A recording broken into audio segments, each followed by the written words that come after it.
Hello summoners and welcome back to another ProGuides Wild Rift video. My name is Kirk and for today's video we're going to talk about the news patch notes. In addition to that, we'll also talk about what those changes do to the game and think about why Riot pushed for those. So there'll be extra information for everything. So let's get going.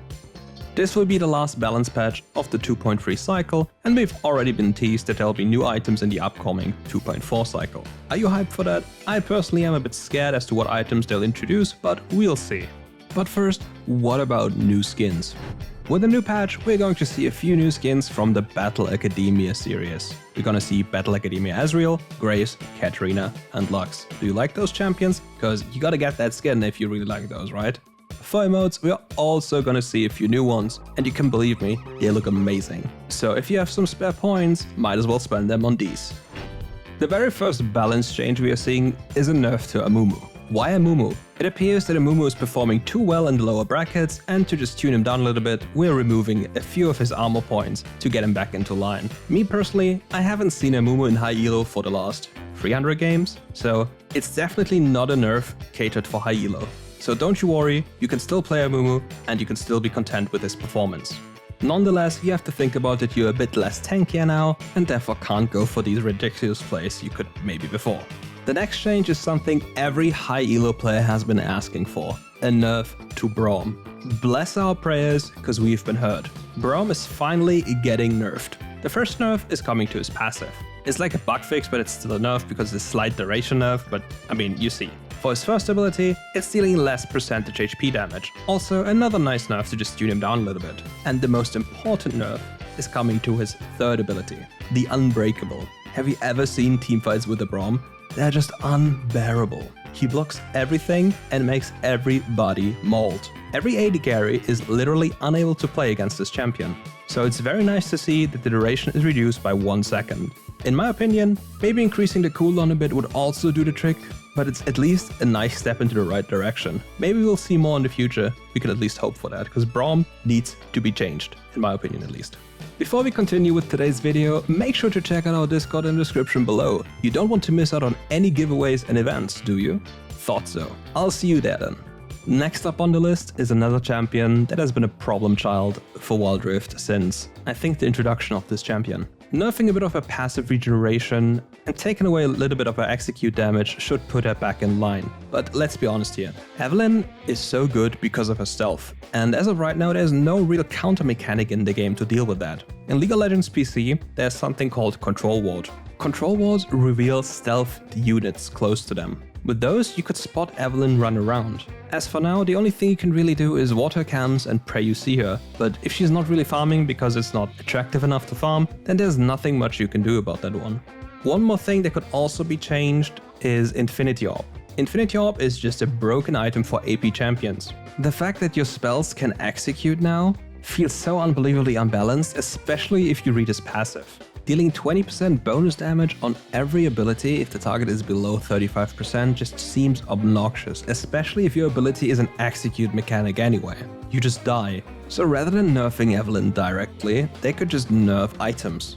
Or introduce those pink wards. Evelynn players would be happier about that one than having her champion nerfed and nerfed and nerfed again, because nobody really cares about invisible champions, they just die to them, it is what it is. For the next champion that's receiving a nerf, we are getting to Ezreal. Ezreal has a second flash on his third ability, and especially in the early game it's just too obnoxious to deal with, and by increasing its cooldown, they reduce a little bit of his counterplay, or they just add counterplay for the enemy team. It's not the biggest of changes, but it's definitely changing up how an Ezreal can play. Like a good Ezreal player will deal damage in lane and can even win lane if he's good. But a bad Ezreal player will only deal damage with items. You can basically go for such a rule of thumb here. On level 3, a good Ezreal player can kill you. A bad Ezreal player can only kill you at 3 items.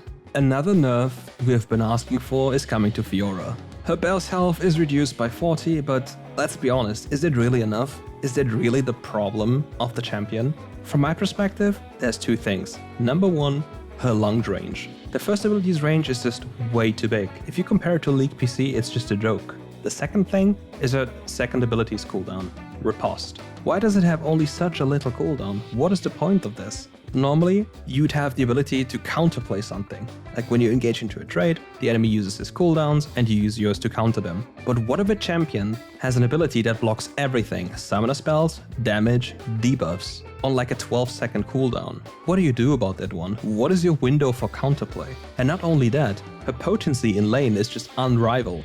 You cannot really beat her, but you can contain her. You basically put her into an isolation matchup in which she doesn't snowball. Then you're making yourself depend very much on your team, which feels very bad in solo queue.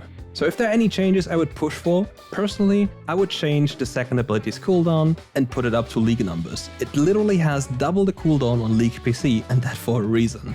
Otherwise, just change her Q range. Make it easier to play against her. Make it less obnoxious. Let's take a small break here and look at our question of the day. If you could change anything about a champion in Wild Rift, be it buff or nerf, what would you do and why? Let us know in the comments below. Our next victim of nerfs is Janna. She has been receiving a few nerfs now over the recent patch, and I think it's too much now. Why continuously nerf the base potency of a champion when you can make him more skill-based? League PC changed their approach to Janna as they introduced a new mechanic to her third ability. What they did, they basically increased its cooldown, but gave it somewhat of a skill expression. Every time Janna slows or knocks back an enemy, the shield's cooldown is reduced by 20%. So for now, if a Janna stays behind you and just AFKs there and just shields you, she still has value. With this, she would lose value, but a good Janna would gain value. So what about punishing bad Janna players and rewarding good players, than just punishing every single Janna player? What about this approach? The next buff is also quite a scary one. Are you familiar with Leona and the problem she brings with her? Tower diving, permanent tower diving. She is insane when it comes to being tanky and diving. She is basically Alistar v2. For this patch, they're increasing her passive's damage and the resistances from her second ability. On level 1, she gains 10 bonus resistances. That is crazy. Have you checked out how much it is in gold? It's insane. Clearly, Riot is pushing for her to be part of the meta, and I'm curious as to what they want to achieve with this. Because this champion, it doesn't die against AD carries. It's infamous on League PC for killing AD carries. So AD carry mains, I hope you're ready to receive a beating by this lady, because it will happen, trust me. Another change that I don't think does a lot is a change to Rakan. They're buffing his first ability's range by 1. From my perspective, why not change his cooldowns? Why not reduce them a little bit, or reduce them once he hits something? How many times is Rakan actually hitting you with this first ability? How many times would this one range make a difference, and when does it even make a difference at all? If Rakan kills you, it's not level 1, it's not level 2, and it's not level 3. It will be most likely level 5 because it's the most reliable moment for him to kill you. And nothing of this change does anything. It more feels like a placebo to me, to push him into the meta back again. The next change on the list comes to Sona. For some reason, they're increasing the mana cost of a third ability by 15. They don't want to touch her healing, they don't want to touch her damage, they just want to punish her for using a third ability as an engage tool. I don't really know why, but it feels kind of weird to me. I don't think it really does anything, because most Sona players start with tier anyway, and 15 mana on a spell she isn't spamming anyway feels yet again like a placebo nerf to me. With that, we're at the end of the champion nerfs, and now we're coming to items. The first change item is Bramble Vest. It's getting nerfed. Its damage is reduced by 2% of the bonus armor. Yes, Bramble Vest is OP, that is true, especially if you just look for the component and don't complete the item and just sit on it. But I'm curious as to what they're trying to achieve with this minuscule nerf.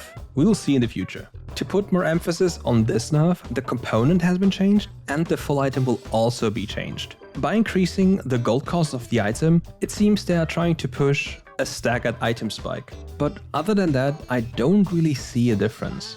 The item is a bit weaker now and costs a little bit more, but it will still be built against certain champions. It will just be a little bit less potent.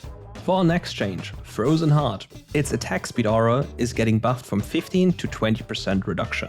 So this is a change I just don't understand. In League of Legends PC, Frozen Heart has a completely different passive. Or I mean, it has an additional passive.